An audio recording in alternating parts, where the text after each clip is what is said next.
Irmãos, que nós sintamos o abraço de Deus, o carinho de Deus, o cuidado de Deus, né? O amor de Deus é que nos sustenta. Esses dias eu preguei sobre os dois extremos do amor de Deus, né? A graça e a misericórdia, né? Que nos sustenta, sem contar as outras características desse imenso amor. E nesta noite nós estaremos pregando sobre a salvação de Deus para a alma humana. E eu convido os irmãos agora a orarem comigo sobre a palavra, para que o Espírito Santo venha falar ao meu coração, venha falar ao seu coração, venha nos dar o alimento, a porção da palavra hoje, no nome do Senhor Jesus Cristo. Queremos meditar na palavra, ouvir a palavra de Deus, no nome do Senhor Jesus. A verdade é, irmãos, que não existe verdade divorciada da palavra. A palavra de Deus é a única fonte da revelação divina. A palavra de Deus, ela é a única fonte. O homem sem a Bíblia Sagrada é como uma embarcação, como um barco à deriva. Mas quando tem a palavra de Deus é como uma bússola que norteia a alma humana. Logicamente que ela pode nortear a pessoa querer ir para uma outra direção.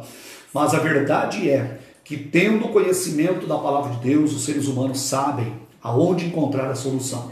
E a solução é aos pés de Cristo. Então vamos orar e daqui a pouquinho então nós estaremos lendo o texto e meditando na palavra de Deus. Eu estou na liberdade no Espírito e creio que todos estamos também. E eu quero que o Espírito Santo hoje cative a sua mente e o seu coração. E que nós todos ouçamos a voz de Deus e permitamos que Ele trabalhe as nossas vidas de tal maneira a glorificar o seu santo nome através das nossas vidas moldadas pelas mãos supremas do oleiro perfeito que é Cristo, que é o Deus de Israel. Oremos então pela palavra. Senhor Deus e bendito Pai Celestial, nós estamos na Tua bendita e gloriosa presença nesta noite. Ó Deus, queremos agora ouvir a Tua voz, queremos ouvir a Tua palavra. Ó Deus, a Tua palavra é lâmpada para os nossos pés, a Tua palavra é luz para o nosso caminho. O profeta Isaías diz que o homem jamais verá luz, a menos que olhe pelas Escrituras Sagradas. Ó Deus querido, é por isso que as Escrituras elas andam na contramão das religiosidades, das tradições humanas, porque a Tua palavra, Senhor, é viva e eficaz. A Tua palavra, meu Deus, perdurou e perdurará por todo o tempo. Os céus e a terra passarão, mas a Tua palavra permanecerá para sempre. Ó Deus querido, quando tudo passar, esta palavra continuará. Ó Deus, e todos aqueles que forem frutos desta palavra serão levados por ela para a eternidade, aleluia. Ela voltará para Ti, ó Deus, levando consigo os frutos. E eu sou fruto desta palavra, e muitos que estão agora comigo também são fruto desta palavra. E eu desejo que outros se tornem hoje frutos também da Tua santa e bendita palavra.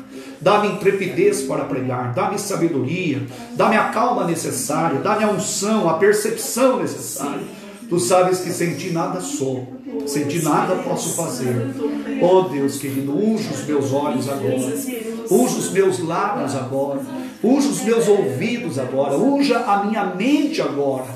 E dá-me, meu Deus, a graça de expor a Tua palavra, à altura da dignidade dela, para a Tua glória, para a Tua honra, para o Teu louvor. Assim, ó Pai, nós oramos e nós Te agradecemos. Amém, Jesus. Amém. Glória a Deus, meus irmãos. Irmãos, semanas vão se passando, os dias vão se passando, a carência de cultos públicos aumenta cada dia mais, sentimos isso. É uma necessidade latente, né? Perceptível, todos nós sentimos isso. Mas nós cremos que a palavra de Deus ela não está presa e não está limitada. Por isso eu quero que você hoje permita que Deus fale no teu coração. Que você possa hoje receber o alimento. Com certeza você se alimentou fisicamente essa semana, né? Almoçou hoje, jantou ou jantará ainda, enfim, comerá alguma coisa, né? Mas a grande verdade é que o homem precisa também se alimentar da palavra de Deus. O homem que não se alimenta da palavra de Deus, ele apenas existe, mas não tem vida. Porque existência é uma coisa, vida é outra coisa. Jesus disse que Ele é o caminho, a verdade e a vida. Ninguém vem ao Pai se não for por mim, disse Ele. Então que hoje você possa receber essa porção da palavra de Deus. E para isso eu gostaria de embasar, né, a mensagem hoje com um versículo lá de Hebreus capítulo 2, versículo 3, que é uma pergunta do autor aos Hebreus. Nós não sabemos quem foi o autor da epístola aos Hebreus, mas nós sabemos sim que o autor divino dessa epístola foi o Espírito Santo. Ele inspirou, né, supervisionou, né, inspirou, soprou, né, como diz a própria teologia, né, sopro divino. E diz assim Hebreus capítulo 2, versículo 3. Diz assim: como escaparemos nós se não atentarmos para uma tão grande salvação, a qual, começando a ser anunciada pelo Senhor, foi-nos depois confirmada pelos que a ouviram, testificando também Deus com eles por sinais e milagres e várias maravilhas e dons do Espírito Santo distribuídos por sua vontade? Amém. Eu li até o versículo 4 para fazer sentido a interrogação, mas eu quero me deter no primeiro ponto do versículo 3. Como escaparemos nós se não atentarmos para uma tão grande salvação? Hoje o Espírito Santo quer nos falar sobre salvação. Aleluia. Irmão, Jesus veio para salvar, e salvar aquilo que se havia perdido. Jesus, ele era e é suficientemente inteligente para não morrer na cruz se não fosse por uma causa tão sublime que é a alma humana. Jesus morreu na cruz pela diferença de uma alma ir morar no inferno ou ir morar na glória. É por isso que há uma radicalidade no Evangelho. Uma radicalidade que cada dia parece ser diminuída pelas mensagens humanistas e românticas dos pregadores. Mas a grande questão bíblica e teológica é que os seres humanos não conseguem escapar. Os seres humanos estão no corredor da morte. Alguns países têm pena de morte, né? E quando alguém é julgado e condenado à pena de morte, ele fica lá, como nós sabemos, eu sei de maneira bem superficial isso, porque aqui no Brasil nós não temos isso, mas a pessoa fica no corredor da morte. Ou seja, a pessoa está no corredor da morte. Os seres humanos todos estão no corredor da morte. O pecado vitimou a humanidade. E Jesus veio para morrer por nós. O autor aqui faz uma pergunta: como escaparemos? E é uma pergunta retórica. Eu sempre explico que pergunta retórica não é aquela pergunta de dúvida. O autor não está na dúvida. Será que poderemos escapar? Não é isso. Quando ele diz como escaparemos nós, é uma pergunta retórica. É uma pergunta que implica em uma resposta óbvia, em uma resposta clara. Ou seja, não temos como escapar. É isso que ele quer dizer. E isso não é conotação, é denotação. Ele está denotando isso, deixando claro isso. Que nós não podemos escapar se nós negligenciarmos essa tão grande salvação. Porque os seres humanos estão no corredor da morte. A Bíblia Sagrada diz que todos pecaram e destituídos estão da glória de Deus. A Bíblia Sagrada diz que o salário do pecado é a morte. Mas o dom gratuito de Deus é a vida eterna por Cristo Jesus, o nosso Senhor. E o Espírito Santo quer falar comigo, quer falar contigo, quer falar com cada alma hoje sobre a importância dessa salvação bendita. Aleluia. E hoje o Espírito Santo quer falar sobre isso. E iniciando a nossa mensagem hoje, eu quero dizer que a morte e a ressurreição de Cristo se tornaram a base da nossa redenção. A morte dele e a ressurreição dele são a base da salvação humana. Houve alguém que disse que se Jesus tivesse apenas morrido, mas não tivesse ressuscitado, ele seria apenas um mártir da história. Mas como ele morreu e ressuscitou, ele é o único salvador da humanidade. Isso é lindo.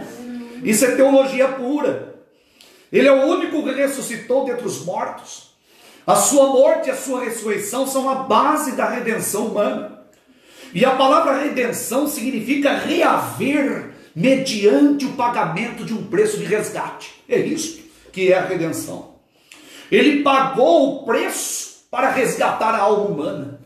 Isso é maravilhoso, isso é lindo, isso é grande.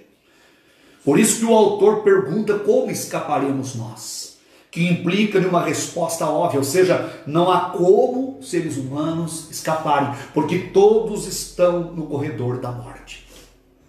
Mas não é só da morte física, mas principalmente a morte espiritual. Por isso que a palavra de Deus diz que Jesus, ele nos transportou do reino das trevas para o reino da luz. Por isso que a palavra de Deus diz que aquele que crê em mim, ainda que esteja morto, viverá. A palavra de Deus diz que nós fomos resgatados da nossa vã maneira de viver, e nós fomos transportados, e hoje servimos a Deus, e a morte já não mais domina sobre nós. Aleluia. Isto é maravilhoso, isto é lindo, isto é glorioso. Mas eu quero que você hoje seja levado a entender mais profundamente a salvação. A salvação bíblica, que é a redenção de Cristo, baseada na morte e na sua ressurreição. Se não houvesse a ressurreição, a nossa fé seria vã. Se Jesus não ressuscitou, então nós estamos crendo em um defunto, né? Mas porque ele ressuscitou dentre os mortos, e porque ele vive, nós vivemos, aleluia.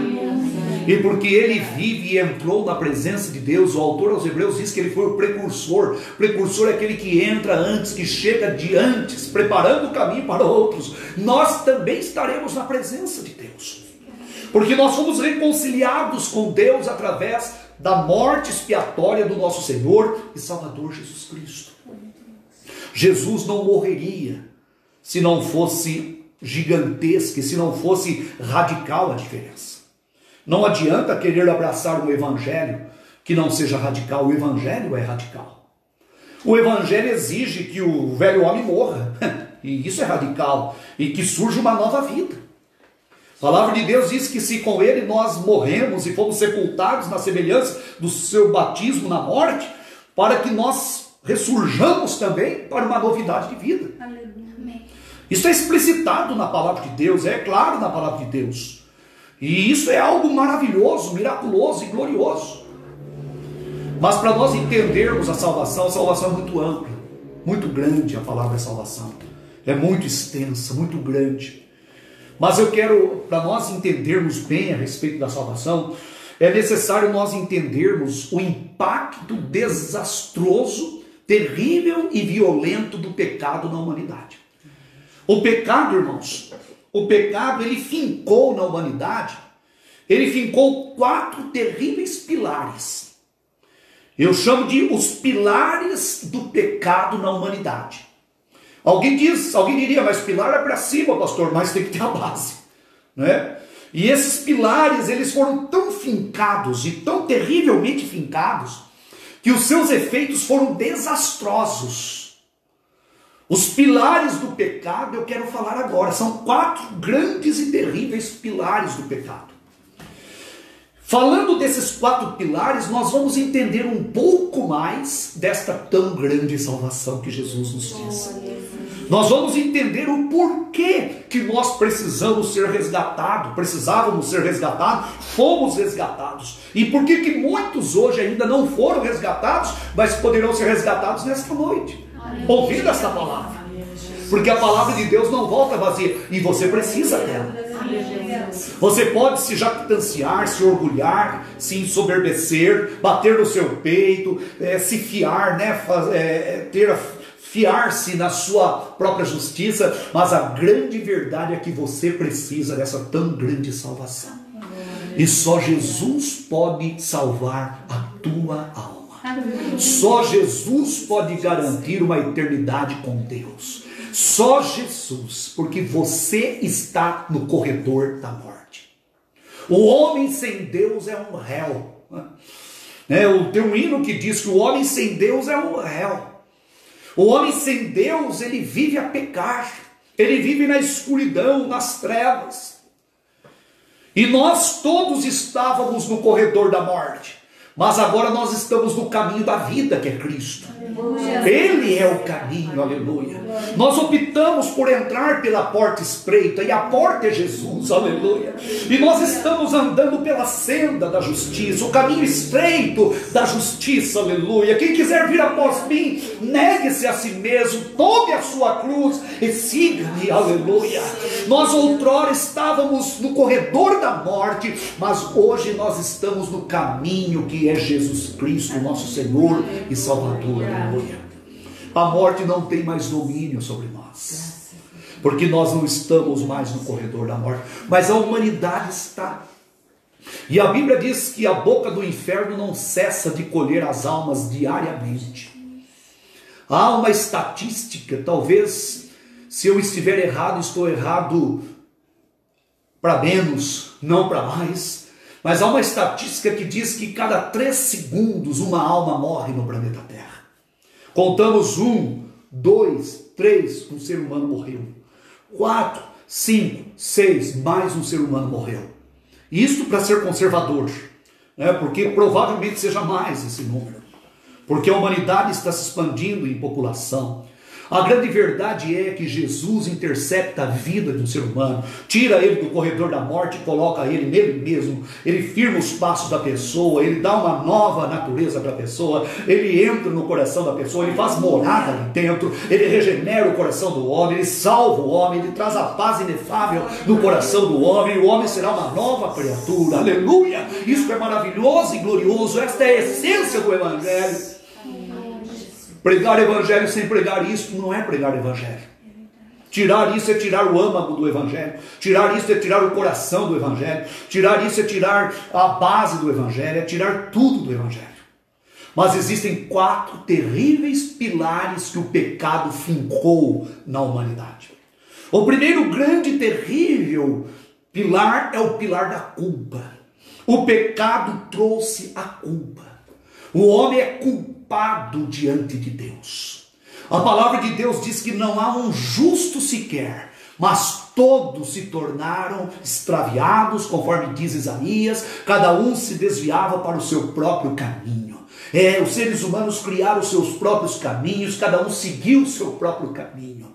Então o primeiro e terrível pilar do pecado é o pilar da culpa.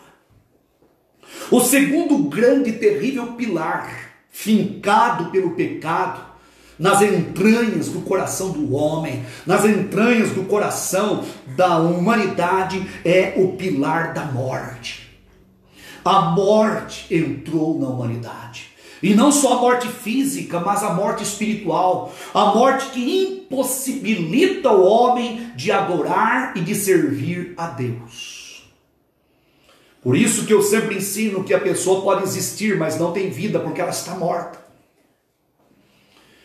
O apóstolo Paulo diz que nós estávamos mortos em nossos delitos e em nossos pecados. Morte. A morte é um dos pilares profundos. E é interessante que ela tem as suas dimensões. Ela tem sim o seu reflexo no corpo, que nós temos um corpo mortal, mas ela tem também o seu reflexo e o seu aspecto eternal. Seres humanos sem Deus estarão mortos eternamente. E este é um pilar terrível que impossibilita os seres humanos de servirem e de adorarem a Deus. Enquanto estou pregando com esta mão, a outra está pontuando aqui, para que você entenda certamente os passos e os pilares terríveis que o pecado fincou na humanidade. E eu ecoo a pergunta retórica: como escaparemos nós se negligenciarmos ou se não atentarmos para uma tão grande salvação? Quando eu penso na culpa, quando eu penso na morte, eu fico pensando também na gloriosa obra de Jesus Cristo na cruz do Calvário por mim. Ninguém poderia fazer, ninguém poderia arrancar esses pilares, ninguém poderia removê-los, a não ser Ele. Aleluia! Seres humanos não têm condições por si mesmos de resolver essas questões terríveis fincadas na humanidade. Mas existe também um terceiro pilar terrível que o pecado fincou na humanidade: o pilar da separação. O homem ficou alienado de Deus. O homem se tornou inimigo de Deus. O homem se tornou apartado de Deus, separado de Deus, o pilar da separação, da alienação. O homem ficou alienado, separado, distanciado de Deus. É o pilar da separação. A Bíblia diz que o pecado faz separação entre vós e o vosso Deus. Deus disse isso através do profeta Isaías ao povo de Israel. Certamente falou ao povo de Israel. Mas ali tem um princípio, que o pecado sempre divide o homem com Deus. Ele sempre se interpõe entre o homem e Deus. É o pecado. Pilar da separação, fincado profundamente no coração da humanidade. Mas existe um quarto pilar terrível. Existe um quarto pilar terrível, que é o pilar da escravidão.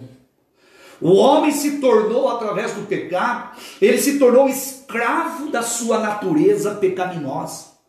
Ele se tornou escravo disto. Martinho Lutero até escreveu um livro chamado A Escravidão da Vontade. Os seres humanos têm vontade, mas essa vontade é escrava do pecado. Ou seja, ela sempre vai inclinar para o mal. Os seres humanos sempre vão dar rebentos pecaminosos. Os seres humanos sempre vão produzir pecado. Os seres humanos são escravos das suas naturezas pecaminosas. É a escravidão. São os 4 terríveis pilares que o pecado fincou na humanidade. Mas esta tão grande salvação, que diz o autor aos Hebreus, e ele diz que como escaparemos se não atentarmos para ela? Essa tão grande salvação, que eu já disse no início, que tem por base a morte e a ressurreição de Cristo, e que a redenção é reaver mediante o pagamento de um resgate. Essa tão grande salvação também, ela se manifesta em 4 grandes aspectos, que eu chamo nesta noite de os grandes pilares da salvação, que Deus também fincou, aleluia. E esses pilares removeram os pilares do pecado, porque conseguiram sobrepujar o pecado. Aleluia! A salvação tem 4 grandes pilares, aleluia. E cada um desses pilares combate um dos pilares do mundo. E pode ver, eu vou expor esses pilares daqui a pouco. Vocês verão também que todas as outras verdades, ou todas as outras coisas da vida cristã, ou da teologia, elas são na verdade vertentes desses 4 aspectos da gloriosa salvação. Porque são os 4 principais pilares. E se o pecado fincou pilares tão desastrosos, cujos efeitos são tão desastrosos sobre a humanidade, a salvação também, Deus fincou através da salvação pilares tão gloriosos, tão benditos, cujos efeitos são eternais sobre a vida dos seres humanos. Aleluia. Mas a pergunta ainda ecoa: como escaparemos nós? Talvez você ainda esteja debaixo, ou esteja vivendo os pilares do pecado. Mas nesta noite Deus te convida, e Deus quer, através do Espírito Santo, que os pilares da salvação também sejam fincados no seu coração, e sejam fincados de tal ordem, de tal maneira, com tamanha profundidade, que você seja resgatado, fisgado pela palavra de Deus, e que você sinta este Deus glorioso, esse Deus bendito, esta vida que emana da vida, aleluia, esta vida gloriosa e maravilhosa. Irmãos, eu sinto vontade de dar brados em glórias aqui. Eu sei que eu estou numa live, estou limitado. Se eu estivesse na igreja, eu estaria dando pulos de alegria e glorificando o Deus da minha salvação. Eu estaria glorificando a Ele, falando e glorificando ao Senhor Jesus. Eu sei que eu estou limitado, mas a minha alma é tomada de alegria por saber que cada um dos pilares do pecado foi removido pelos pilares gloriosos da salvação em Jesus Cristo, aleluia. E eu posso duvidar de tudo, até do ar que eu respiro, mas eu não consigo duvidar dessa salvação bendita, aleluia. Eu sei que a salvação me pertence, eu sei que a salvação te pertence, aleluia, porque nós somos salvos não por obras de justiça que houvéssemos feito, mas nós somos salvos pela graça de Deus, pela misericórdia de Deus, pela bondade de Deus, aleluia. Jesus nos salvou, Jesus nos libertou, aleluia. Jesus transformou nossas vidas, aleluia. Isso é maravilhoso, isso é santo, isso é glorioso. E é interessante que os pilares da salvação também foram tão profundamente fincados que os seus efeitos são gloriosos. Os outros pilares, os seus efeitos são desastrosos, mas os pilares da salvação, seus efeitos são gloriosos. Eu falo desastrosos e gloriosos justamente para que na sua mente e no seu coração estejam realmente contrapostos, e para que você possa fazer esse paralelo na sua mente e na sua alma. Sabe por quê? Porque a nossa fé não é uma fé cega, a nossa fé não é uma fé emocional, embora tenha emoção, óbvio. Quem não sente a presença de Deus, né? Nós aprendemos na teologia que a emoção não traz a presença de Deus, mas a presença de Deus traz emoção. Isso é verdade. É verdade. Não adianta ficar injetando emoção no povo para fazer o povo sentir Deus. O povo não vai sentir Deus. Mas quando a pessoa sente Deus, ela se emociona. Isso é maravilhoso.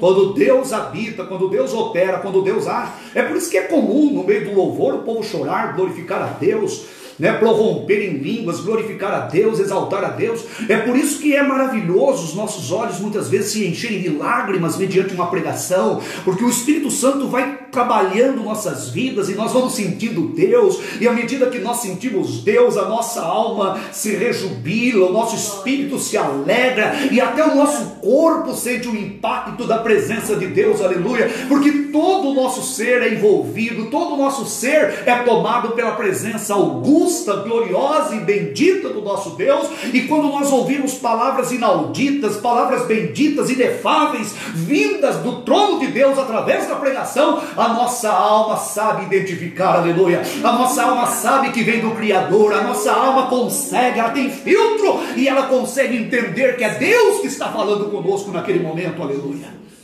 Irmãos, como é bom pregar, mas muito melhor é viver o Evangelho, muito melhor é ser salvo pela graça de Deus e pela misericórdia de Deus, aleluia, muito melhor.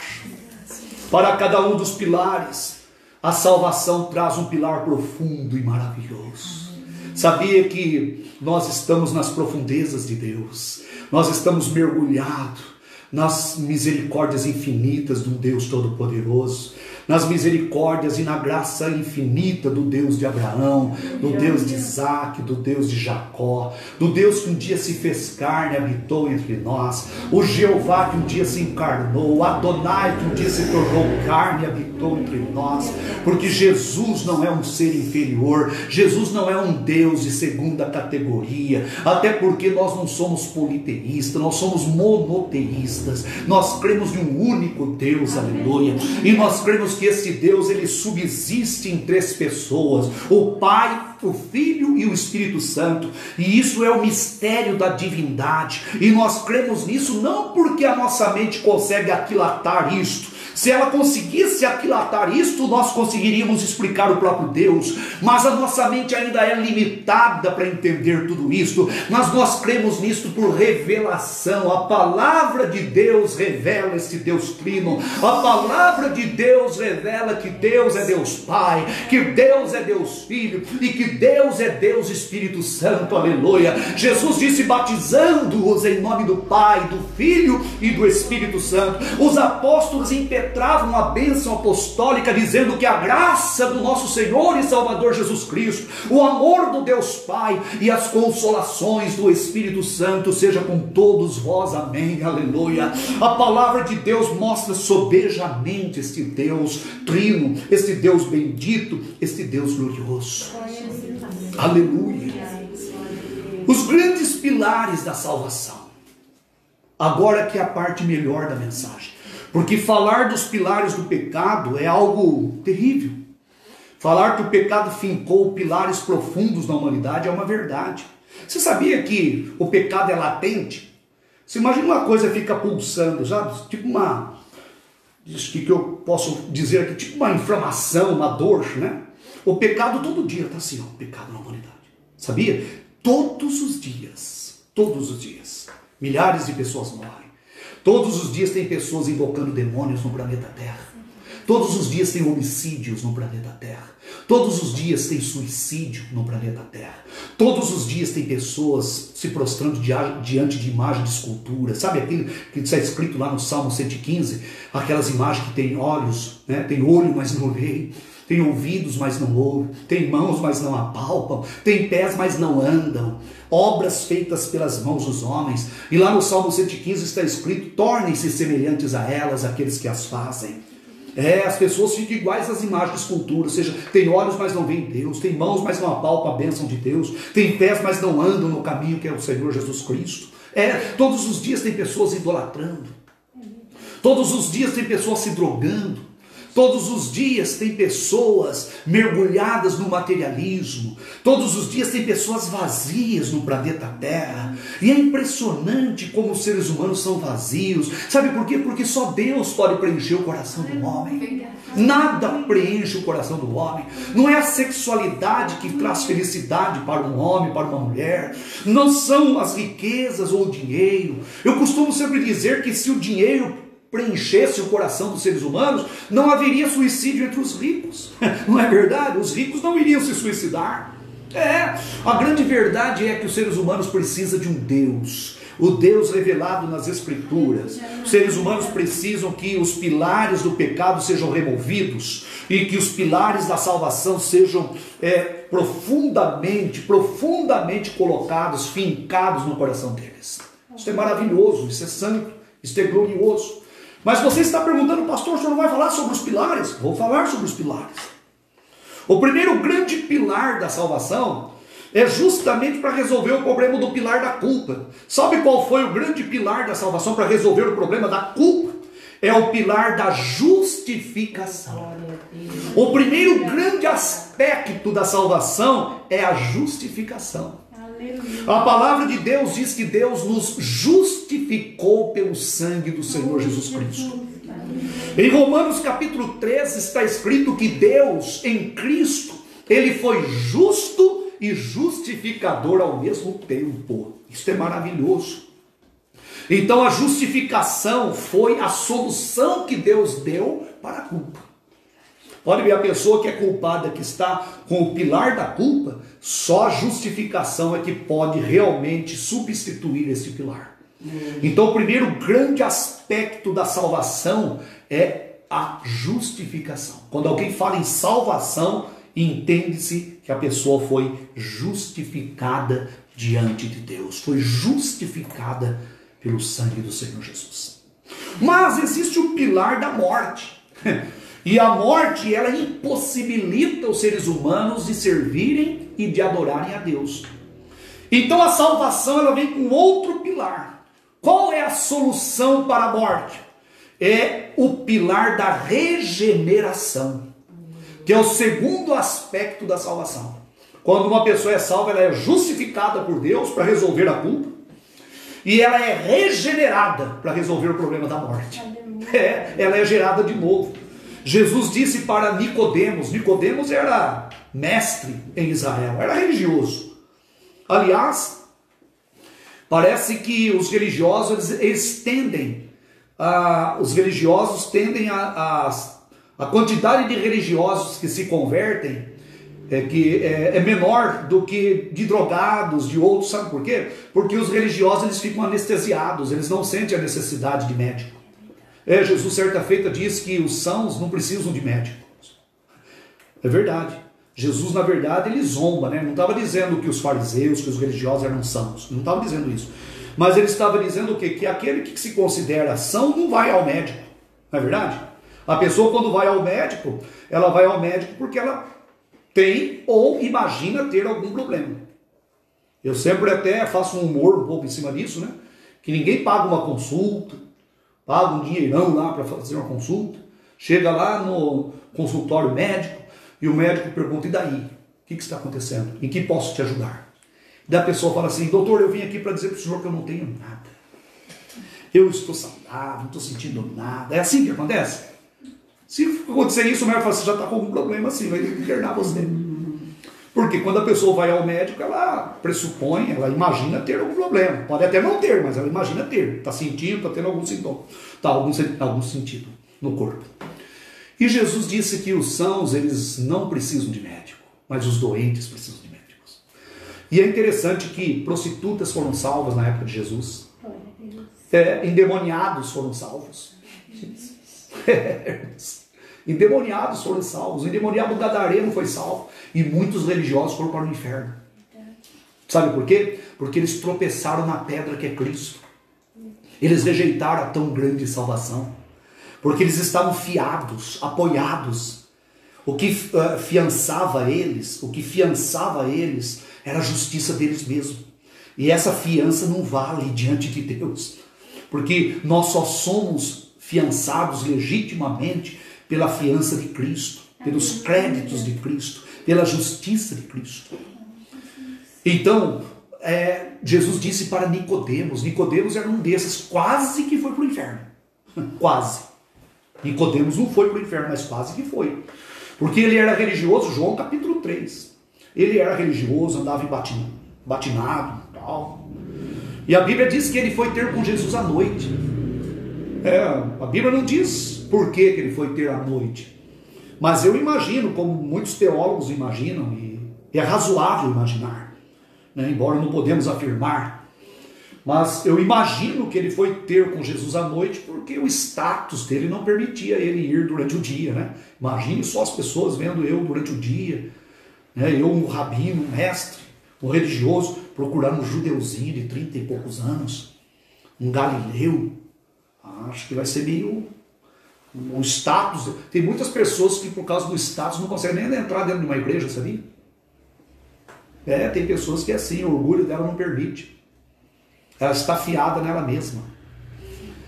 Exatamente, a pessoa não consegue nem entrar numa igreja. Mas aquele homem foi ter com Jesus, e a Bíblia diz que ele foi ter à noite, e a Bíblia faz questão de dizer à noite, então é porque é relevante isso. Embora possamos conjecturar o porquê que foi à noite, mas a verdade é que a Bíblia faz questão de focar que ele foi à noite. E ele foi à noite. E chegando diante de Jesus, Jesus deixou bem claro para ele que aquele que não for regenerado não pode entrar no reino dos céus. E aquele que não nascer de novo não pode entrar no reino dos céus. Essa é o segundo grande pilar da nossa salvação, é a regeneração. A justificação resolve a culpa. A regeneração resolve o problema da morte. O homem passa a viver de novo. E daí ele passa a servir a Deus. Aí ele passa a adorar a Deus. Do contrário, ele vai ser religioso. Do contrário, ele terá práticas humanistas. Mas quando ele for regenerado. E é interessante que o ser humano só é regenerado por esse ventre. Sabia que esta Bíblia é um ventre? Amém. E esse ventre gera filhos para Deus. Amém.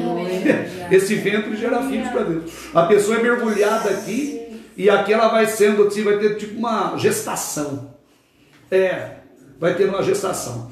E daí a palavra de Deus vai produzindo a vida nela. E a hora que der o rebento, a hora que der aquela pessoa a vida, a luz, a hora que ela sair para a luz, ela sairá regenerada e transformada pela graça de Deus. Paulo lhe pregava dizendo até que ele sentia dores de parto até ver Cristo gerado nas pessoas. Isso é lindo, eu acho lindo essas colocações de Paulo.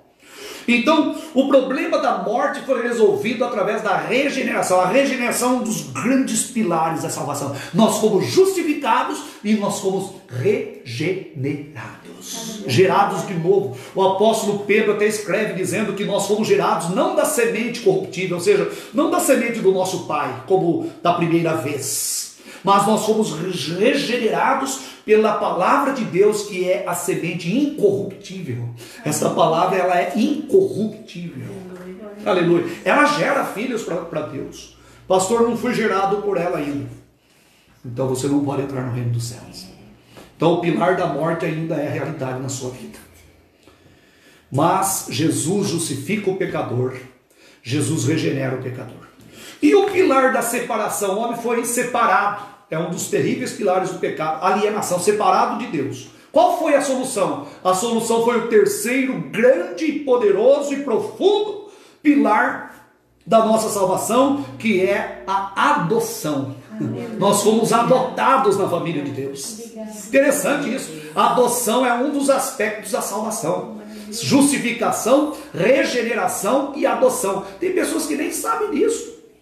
Sabia? Tem pessoas que têm 300 anos na fé e nunca aprenderam sobre justificação, regeneração e adoção.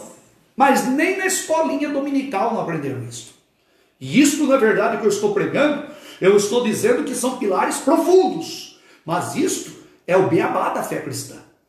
Nós deveríamos saber sobejamente sobre isso, porque é isso que faz com que nós permaneçamos como pilares no reino de Deus. E nada nos remove, porque fomos justificados pela graça de Deus. Paulo até diz, se é Deus que nos justifica, quem nos condenará? Aleluia! Ninguém pode nos condenar porque nós fomos justificados. E se nós temos vida, nós adoramos a Deus, nada nos impede de adorar a Deus. E se nós fomos adotados, então nós clamamos Abba, Pai, que quer dizer papaizinho querido, ou paizinho querido. Nós clamamos e adoramos a Deus. A adoção, sabia? Quando uma pessoa é salva, se uma pessoa é salva, ela foi justificada, ela foi regenerada e ela foi adotada. E é interessante que nós somos filhos de Deus por adoção. João 12 diz, mas a todos quantos o receberam, deu-lhes o poder de serem feitos filhos de Deus. Antes nós não éramos. Deus, na verdade, tem vários tipos de filhos. Deus tem vários tipos de filhos. Por exemplo, Deus tem filhos por criação, que são os anjos. Lá em Jó diz que quando os filhos de Deus se apresentaram diante de Deus, Satanás se apresentou no meio deles. Então os anjos são chamados de filhos de Deus. Então Deus tem filhos por criação. Deus tem filho por formação. Deus formou o homem, né? Do pó da terra. Deus tem filho por vocação. Do Egito eu chamei o meu filho. O filho por vocação é Israel. Deus chamou a nação de Israel. Do Egito eu chamei o meu filho. Deus tem filho por adoção, que somos nós. Nós somos adotados na família de Deus. E é interessante que lá em Romanos 8, 17, nos ensina que já que nós somos adotados, nós temos também direito sobre o patrimônio. Está escrito lá, se somos filhos de Deus, logo somos herdeiros de Deus e co-herdeiros com Cristo. Se com Ele padecemos, para que com Ele também sejamos glorificados. Então nós somos filhos e filho adotado tem o direito sobre o patrimônio. E é isso que diz Romanos 8, 17. E nós temos um patrimônio eterno, que é a nossa mansão celestial, e um dia nós estaremos para sempre com Ele, aleluia. Agora, diga-se de passagem, nós somos herdeiros sim, mas lá no céu, tá, irmãos? Tem gente que quer herdar já aqui, tipo o filho pródigo, me dá o que me pertence antes do tempo. Eu tenho vontade de escrever o livro O Evangelho do Filho Pródigo. Tem muito evangelho pregado hoje, que nada mais é do que um pedido ou tentativa de trazer as realidades do céu para a terra. Isso é engano. É aquela ideia, eu sou filho do rei, né? Quem é filho do rei é príncipe, então eu tenho que andar com carro zero, eu tenho que estar com a melhor coisa, eu tenho que estar assim, eu tenho que estar em cima na crista da onda. Isso é mentira, isso é mercantilismo, isso pode cair bem aos ouvidos daqueles que não têm temor de Deus. Mas o evangelho é cruz, o evangelho é abnegação, o evangelho é viver na presença de Deus. Jesus disse que quem tem duas túnicas deve fazer o quê? Deixa que a Bíblia responda. Não é isso que a palavra de Deus diz? A palavra de Deus diz, não juntais tesouro na terra, onde a traça, o ladrão roubam, mas juntai tesouro no céu. A Bíblia, irmãos, o evangelho é totalmente diferente daquilo que a gente está ouvindo hoje. Você sabia que o meio evangélico está corrompido da teologia da prosperidade, a teologia do domínio, o mercantilismo evangélico, pregadores que pregam só autoajuda, só pregam autorrealização, só pregam conquista. Se você é filho do rei, você tem que ser rico, porque pobreza de você que é pobre é porque é do diabo. Se você estiver doente, você está com o diabo. Essas doutrinas heréticas, terríveis, devastadoras. A grande verdade é que nós somos sim herdeiros de Deus e somos co-herdeiros com Cristo. mas nós vamos herdar as mansões celestiais, aleluia. Aqui nesta terra o Filho do Homem não tinha onde reclinar a cabeça, sabia? Jesus não tinha um travesseiro, no sentido lógico, espiritualmente falando e até literalmente falando. Jesus não tinha o conforto que nós temos, ele não tinha onde reclinar a cabeça. É isto que é. Tem alguns que são tão heréticos, que diz que Jesus era rico. Tão rico era que ele precisava ter um tesoureiro. Isso é idiotice teológica. Isso é burrice teológica. Eu sei que isso ofende pessoas, pode ofender, mas a grande verdade é que temos que pregar a palavra. Estevão pregou a ponto do povo ranger os dentes de raiva dele. João Batista chamava aquele povo de raça de cobras venenosas. Sabe por quê? Porque eram hipócritas. Quem vos ensinou a fugir da ira vindoura? Ou seja, vocês estão querendo fugir da ira vindoura, só o Espírito Santo pode ensinar isso para vocês. Irmãos, tem muitos pregadores mercantilistas, tem muitos pregadores heréticos. Nós vivemos numa época em que os púlpitos estão sendo ocupados, sabe por quê? Por jovens que são vítimas de vítimas. Sabe por quê? Porque os púlpitos não ensinam mais, e como o tempo não espera e nem perdoa, de cada 5, 10 anos os púlpitos são renovados, porque os pastores mais antigos vão passando e os novos vão surgindo. Às vezes os meninos que estão hoje correndo pela igreja com 10, 15 anos de idade, daqui 5, 10 anos já estarão ocupando o púlpito, pregando a palavra de Deus, e vão pregar, sabe o quê? Vão pregar palha seca, porque eles não têm conteúdo nenhum, são vítimas de vítimas, são pessoas vazias, que não têm um pingo de conhecimento da teologia sagrada, nunca dobraram o joelho, nunca foram selados pelo poder e pelo fogo do Espírito Santo, nunca tiveram temor de Deus, o necessário para estar no púlpito e pregando a palavra de Deus. Eu lamento, eu vejo que cada dia mais o evangelho está em decadência. É por isso que tem muitas igrejas que, em vez de crescer, estão inchadas. Está lotado de pessoas não conversas, não convertidas, não transformadas. É por isso que o pecado carcome como um câncer, vai carcomendo dentro do santuário de Deus. É por isso que o mundanismo craça por todas as direções dentro do santuário. É por isso que o pecado muitas vezes ocupa até o púlpito da casa de Deus. Mas Deus quer limpar a sua eira, Deus quer nos santificar, Deus quer que o Espírito Santo nos pastoreie. Jesus passeia por entre a igreja, Jesus cuida da nossa vida, dos nossos corações, das nossas almas, aleluia. E Deus tem vários tipos de filhos, e nós somos filhos por adoção, aleluia, nós somos adotados. E é interessante que Deus tem um único filho, já que tem vários tipos, ele tem um único filho por geração, que é Jesus. Monogenes no grego, é o único da espécie. Jesus não tem outro igual a ele. A filiação de Jesus com Deus é única, sabia? No grego é monogenes, único da espécie. Não tem outro filho igual a Jesus. Porque a filiação de Jesus é uma filiação de divindade. Sabia? Filho do homem significa da natureza do homem. Jesus é chamado filho do homem também. Mas filho de Deus significa da natureza divina. Jesus é filho de Deus, ou seja, ele é da natureza divina. Nós somos um filho de Deus. Você é um filho de Deus, agora Jesus é o filho de Deus. Ou seja, ele é próprio Deus. Sabia que filho no sentido de Jesus, filho de Deus significa Deus. Ou seja, assim como filho do homem significa homem. Filho do homem, né? Deus no Antigo Testamento sempre fala para os profetas: levanta-te, filho do homem, eu falarei contigo. Filho do homem quer dizer alguém que tem natureza humana. Filho de Deus é alguém que tem natureza divina. E nós não somos, ninguém na Bíblia, a não ser Jesus, é chamado de filho de Deus. Só ele é chamado de filho de Deus. Abraão não foi chamado filho de Deus. Moisés não foi chamado filho de Deus. Isaías não foi chamado filho de Deus. Os apóstolos não foram chamados filhos de Deus. Nós somos filhos por adoção, porque Jesus é monogenes, ele é o único da espécie, não tem outro igual a ele. Por isso que ele é Deus de Deus, ele é o Senhor da glória. Sabia que nós adoramos aquele jovem galileu? Sabia que nós adoramos aquele nazareno?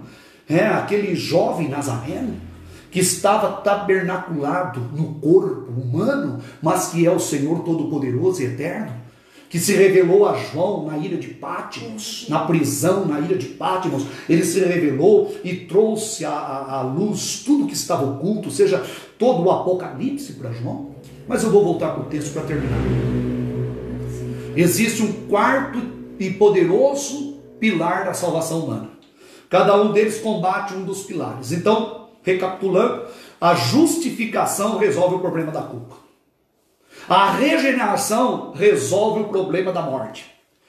A adoção resolve o problema da alienação, da separação. Nós não tínhamos parte. Jesus nos adotou. Amém. E agora nós temos parte. Mas existe o pilar da escravidão. E o pilar da escravidão, Deus fincou o quarto e glorioso pilar da salvação. Sabe qual é? A santificação. E eu termino aqui. A santificação é o quarto pilar desta tão grande salvação. E eu volto a ecoar a pergunta: como escaparemos se nós negligenciarmos essa tão grande salvação? É interessante que a santificação resolve o problema da escravidão, porque nós éramos escravos dos nossos... É interessante que quem vive no pecado, quem não vive em santidade, se torna escravo dos seus apetites carnais, sabia? A pessoa que não quer nada com a santificação, ela acaba se tornando escravo. A escravidão ainda mantém ela presa à sua natureza pecaminosa. Por isso que a santificação, é por isso que lá no beabá da teologia nós aprendemos que a salvação se desdobra em 4 grandes vertentes. Justificação, regeneração, adoção e santificação. Agora, interessante, irmãos, eu termino aqui, que desses 4 pilares, desses 4 aspectos, só a santificação é um ato contínuo. Sabia disso? Todos os outros são estáticos e completos e cabais. Ninguém é mais justificado hoje do que foi ontem. Ninguém é mais filho de Deus hoje do que foi ontem. E ninguém é mais nova criatura hoje do que foi ontem. Então a justificação, a regeneração e a adoção são obras completas da salvação. Por exemplo, um filho de Deus, a pessoa não pode chegar para alguém e falar: eu sou mais filho de Deus do que você, porque eu me converti há 20 anos, você se converteu ontem, então eu sou mais filho. Não existe intensidade em ser filho. Ou somos filhos ou não somos filhos. A justificação é a mesma coisa, ou a pessoa é justificada ou ela não é justificada. É igual numa família, um filho que tem 10 anos, outro que tem 1 ano de idade, os dois são filhos, independente do tempo. Parece até estranho explicar isso, mas é verdade. Não existe intensidade em ser filho. Não existe intensidade em ser nova criatura, ou a pessoa nasceu ou não nasceu. Agora, na santificação existe intensidade, sim. O apóstolo Paulo até escreve, aos Filipenses, capítulo 2, versículo 12, ele diz assim: mas como sempre obedecestes, não só na minha presença, mas muito mais agora na minha ausência, assim também operai a vossa salvação com temor e tremor. Santificação é um processo contínuo. Hebreus 12, 14 diz: segui a paz com todos e a santificação, sem a qual ninguém verá o Senhor. Deus, irmãos, é tão sábio que ele deixou um aspecto contínuo, um aspecto que não é estático. Uma pessoa pode sim hoje ser mais santa do que foi ontem, e uma pessoa poderá amanhã ser menos santa do que foi hoje, porque a santificação é um ato contínuo. Quanto mais você busca a Deus, mais você se santifica. E a palavra de Deus diz que sem santificação ninguém verá o Senhor. De maneira que Deus quer que nós tenhamos em nossas vidas esses 4 poderosos pilares poderosamente fincados em nossos corações. Por isso também, por esse 4º aspecto que é a santificação, que é o único aspecto progressivo, todos os demais são estáticos e são plenos em si mesmos, a santificação é contínua. E é por causa deste 4º aspecto, que nós aprendemos que depois da conversão, o assunto mais importante na Bíblia é santificação. Amém. Santificação. Porque Jesus, ele é salvador de perdidos, mas de crentes, ele é o disciplinador, ele é o santificador. É aquele que vai disciplinando, ensinando. E a palavra de Deus até diz que todos aqueles que ele toma por filho, ele açoita. Aleluia. A palavra não fala nem de varinha, fala de açoite. Pastor, misericórdia. Irmãos, é melhor ser açoitado pelo Pai Celestial do que pelo capeta. Não é verdade? Numa família também não é assim? Não é melhor às vezes a varinha do pai do que a varinha da polícia? A varinha da polícia não tem varinha não. Coisa... Como diz o ditado, filho chora, mãe não vê. A grande verdade é essa. E eles estão fazendo o papel deles mesmos. As autoridades sempre precisam fazer esse papel. Mas a grande verdade é que nós, como somos tomados por filho, Deus nos disciplina. E Deus nos santifica. E o processo de santificação é o dispositivo que Deus deixou, né, para que nós, no dia a dia, estejamos de fato confirmando a nossa caminhada com Ele. Porque senão, uma vez salvo, para sempre salvo. Senão, nós não correríamos nenhum risco. E eu sempre costumo dizer, quando as pessoas perguntam, pastor, é verdade que uma vez salvo, para sempre salvo? Não, não é verdade. Isso é uma mentira herética. Bom, é redundância isso, né? Se é herética, é mentira. Mas isso é uma invencionice da cabeça dos homens. Uma vez salvo, para sempre salvo, lá no céu. Lá sim, uma vez salvo, para sempre salvo. Mas aqui no mundo, a palavra de Deus diz, guarda o que tens, para que ninguém tome a tua coroa. Aquele que está em pé, olhe, cuide-se para que não caia. Aquele que perseverar até o fim, será salvo. Então a nossa salvação tem um aspecto glorioso. E enquanto nós estivermos em Cristo, nós estaremos na salvação bendita e gloriosa. Mas a pergunta ainda ecoa, e eu quero que ela ecoe poderosamente no seu coração: como escaparemos nós se negligenciarmos esta tão grande salvação? Que Deus te abençoe, que esta palavra possa produzir em você a vontade de Deus. Eu creio que esta palavra hoje já tem um peso evangelístico, mas ela tem também um peso de ensinamento, de doutrinamento, porque eu creio que muitas almas aqui já são pessoas firmes na presença de Deus e precisam do impacto desta palavra, mas muitas almas também precisam ouvir o Evangelho e se render a Cristo. Jesus te chama hoje para sair dos pilares do pecado e voltar para o pilar bendito, para os pilares benditos da salvação nele, aleluia. A salvação gloriosa que só Ele pôde produzir por nós na cruz do Calvário. Que Deus te abençoe. Eu vou parar por aqui, gostaria de pregar um pouco mais, mas o tempo chega, o Espírito Santo diz no meu coração, basta, chegue, chega, e se Ele diz, a gente obedece. Que Deus abençoe a todos os amados, em nome do Senhor Jesus. Amém.